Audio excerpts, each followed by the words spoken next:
thought I'd do a little video. It's for like a bit of RC history, and come to see my friend that lives close to here. I've come to a place that used to really get like kind of excitement going as a kid, which was a place called Viable's Craft Centre. And they had a steam railway over here, but like a little one, a ride-on one, and then like arts and crafts over here. So mum and dad used to like come in, and it was the first time that I'd ever seen RC car racing when I came here. There were people in the field behind me, sitting on tables, and I walked over. I'll flick around the camera. Walked over, and where all these trees are now, there was a track, which I used to think of as Viables, but it was Hampshire Racing Centre. So we just walk along here. There's bits of it we can still see, but yeah, I came here many years later and actually did some racing. I came with, I came on my own initially. My brother dropped me off, and I ran a Tamiya Badger Champ, and that was, it was okay. I don't know what's behind here. I came here a few years ago to have a little look and saw the overgrown bits, but this is where the track was, and I understand it got taken away because the council wanted to build houses on it, something like that, but nothing happened with it, which is such a shame.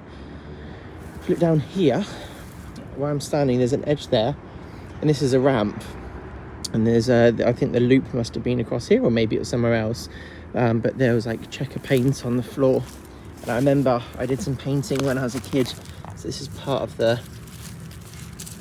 yeah, basically this is like the edge of the chisel bit there.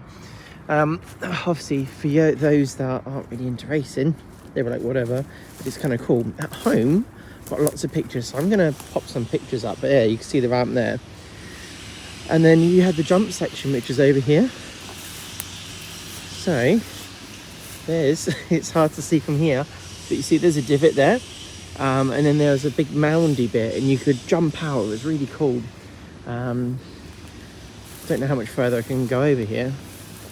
Might end up walking into something that I don't want to see. But yeah, so we just went around behind these bushes, went round. Like I said, the washroom was up there. Obviously nothing now, but it's only a short video. It's nothing that's kind of going to change your life. But yeah, it's a bit of Astro down here, just to prove it to you. Not that you need me to prove it to you. It's an AstroTurf that we used to race on. Obviously, people have been enjoying having snacks and things down here, maybe the odd beer. But yeah, and I absolutely love it. And this is the first track I ever raced at. Then I used to come down with my friend Trevor and Scott and have a giggle with that. Yeah, I'm standing in the jump bit now. I would love it if you could restore this track to get it back off the council. Like all the trees that have grown in it since we've raced here, just mad. But yeah, so this is Hampshire Racing Centre, Tony Evadoka's baby. So I first met David Burton. I ended up buying a car off him in the end, well, an RC car. I was too young back then to have anything more. Yeah, and that's it. Yeah, this is like the main feature that I can show you, which is the little chisely bit. And as a kid, jumping over that, and then the big jump that was over here, super cool. But I'll kind of click back on with you in a second, because we're gonna have the pictures I got, because I took loads of pictures once. Like the kind of enthusiast that I am, I came down when I was younger with my camera. It was a little wind-up camera, zip, click. And I took all sorts of pictures. Some were in focus, some weren't. And the beauty of that was that some actually worked out and nice, and I still have them now. I came here for the National when it was on, in Neil Cragg one, which was cool. And I got a picture of him holding his T-Tech Predator. Yeah, Luke Saunders was the top kind of, well, Schumacher driver there at the time, I seem to remember. And yeah, it was cool. Yeah, so I got a load of autographs. I've got a little book that I'm going to show you when I get home. And yeah, so Viable's Craft Centre, if you're ever in Basingstoke, which is in the more southern part of the UK, this was the track where, for a number of people like Lee Martin and stuff like that, you know, they came quite frequently and enjoyed, and it was cool. So I found the pictures that I had when I was younger. In no particular order, I'll go through it. For those that are watching, are probably just interested in the old tracks and things like that. So I never actually, because I didn't have that kind of camera, I couldn't get a picture of the whole track. But where I was before, that's why I stood and said where the checker flag was with that little chisel bit. Obviously I walked onto the track this way. Obviously it's hard to get to any of this, there's trees growing on it and all sorts. And that's the other side of the chisel as you come off and hop round. And as a youngster, that was absolutely amazing to witness. I think I was about 12, I think, when I first saw that. The jump section is basically, this is how one of the layouts was. I think it's over 2 meetings of the Saturday and the Sunday meeting. But come around here and do the double and then do the big single. So you can see it better there. It's pretty cool. You can see everyone standing around there, oohs and ahs as they're jumping out the thing. I don't know, there wasn't, but you know, we're all very serious racers, aren't we? Another view. I'm not sure if that's, yeah, so Darren Bloomfield's in the background. You can see him there with his dad, Tony. Obviously there's a car launching out of there. About to hit this guy, maybe he's running out. Hopefully he didn't get hurt that day. And there's another side view. Again, I didn't have that kind of camera. I had one of these, you know, you twist it until it clicks the next frame and then you snap it, and then I wait a month for me to use the film and then to be able to see it all. There's Luke Sanders. I come around here. Right on top of the apex of the, well, there's like a raised dome, isn't there? And then there's that. So it's just sort of these old features, which are pretty cool. And as a youngster, I loved it. Yeah, so coming over to here, I think I'm looking at this right above. So we've got 2 T-Tech Predators on this. I think this is when Neil was fighting for the win. He might be in the front car. And for those that obviously are fans of Neil, I was a fan from a little lad.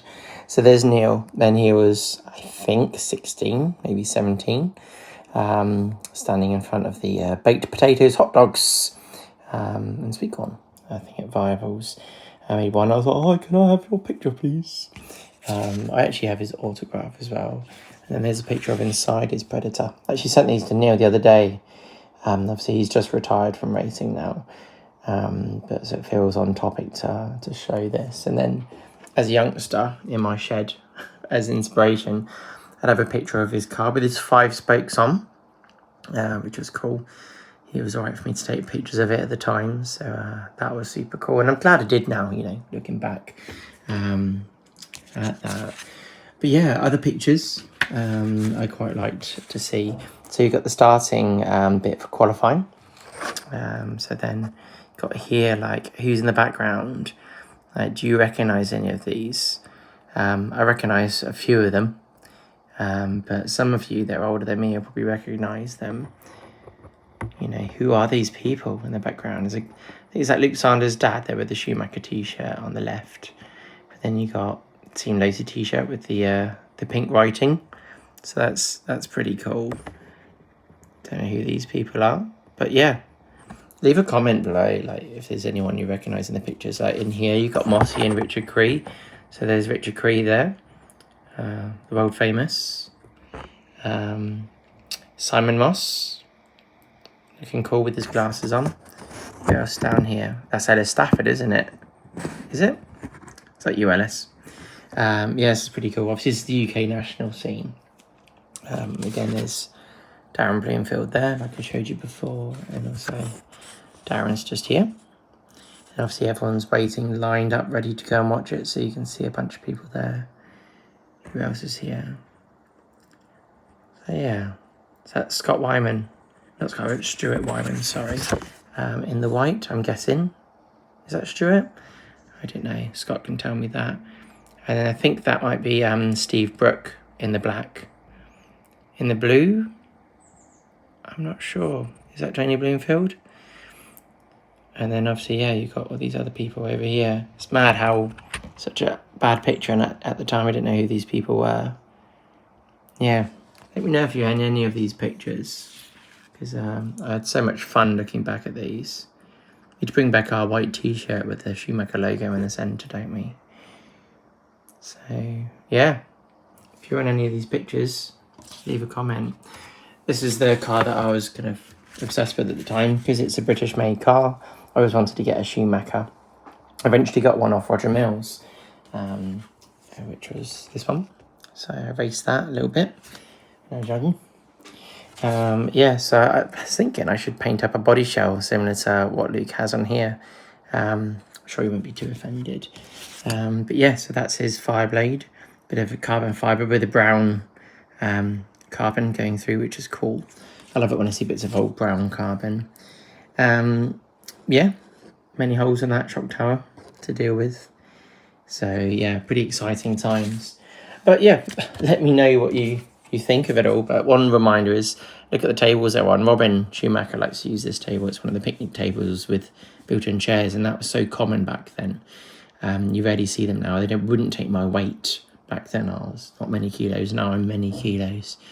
So yeah, hopefully you've enjoyed seeing that. Obviously, it's not going to change your life or anything, but a bit of RC history that I thought I'd share. Talk to Tony Avdoka if you see him. Ask him about his Wonderful World track. I actually should ask him a bit more about it, you know, when it all started and yeah, and why it stopped and what meetings were there and stuff like that. So yeah, at Viables Craft Centre is where I first saw it. This wonderful racing going on, seeing these amazing jumps and things as a kid was like inspiring and what got me into the hobby. If it wasn't for this track, I don't think I would have ever gone racing, or even wanted to go racing. I might have played with the cars, that'd been about it, but who knows. Yeah, enjoy, see you soon, and yeah, see you next time.